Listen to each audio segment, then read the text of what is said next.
धम्म प्रभात, बहुत बहुत साधुवाद। कल्याण हो, मंगल हो, दीर्घायु हो, सदा सुखी हूँ।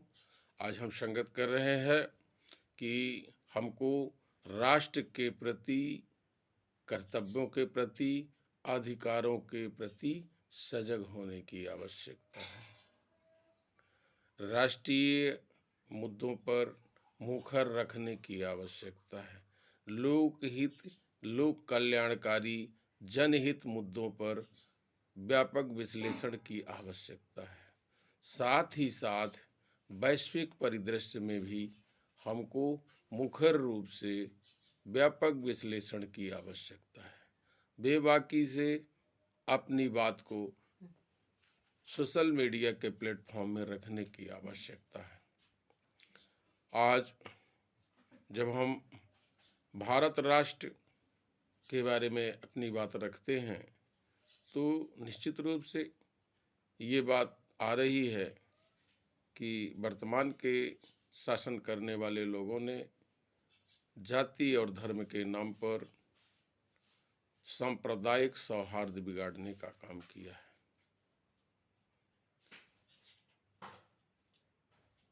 चाइना भारत का बहुत सारा भूभाग कब्जा कर चुका है।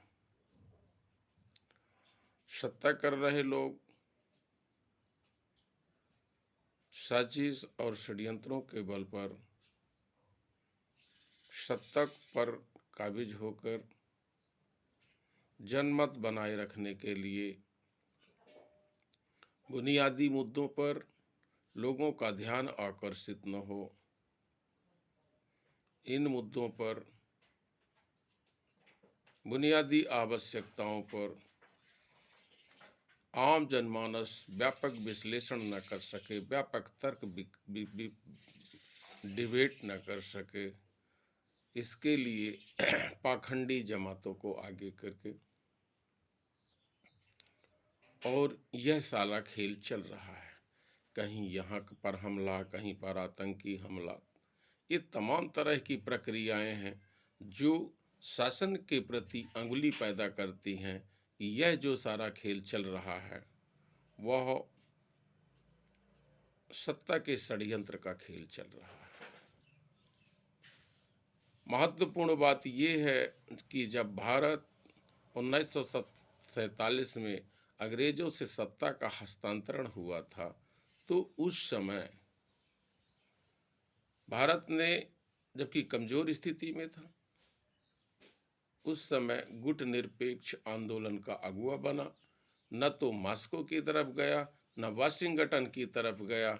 अपनी संप्रभुता की रक्षा के लिए, अपनी को संप्रभु बनाने के लिए उसने अगला विकल्प चुना, जिसके नेतृत्व में विश्व के लगभग 60-70 राष्ट्र आ गए। परिणाम ये हुआ कि उस समय 3 ध्रुव पैदा हो गए थे। लगातार इन ध्रुवों का अगुवा और नेतृत्वकर्ता भारत बना रहा। आज जब हम वैश्विक परिदृश्य में वैदेशिक नीति में जाते हैं तब वहाँ पर हम कमज़ोर हैं।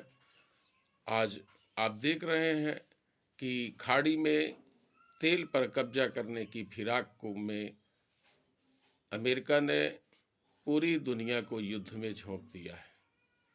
उससे निकलने वाली विषैली गैसें, उससे निकलने वाला रेडिएशन पूरी जीव जगत, वनस्पति सबके प्रति भयावह हो रहा है। आप सब लोग मुखर रूप से अपनी बातों को सोशल मीडिया के प्लेटफॉर्म पर रखें और प्रत्येक व्यक्ति का यह दायित्व बनता है अपनी विचार अभिव्यक्ति के साथ इस बात को, आपकी भागीदारी राष्ट्रीय मुद्दों पर, अंतर्राष्ट्रीय मुद्दों पर, सारे मुद्दों पर आपको खुलकर बहस करना चाहिए, खुलकर अपनी बात रखना चाहिए, तभी बात बनेगी। वरना आपकी जिम्मेदारी, भागीदारी, सहभागिता अगर जीरो हो गई तो आपको जीरो के चारों तरफ गोल गोल घूमना पड़ेगा। बहुत बहुत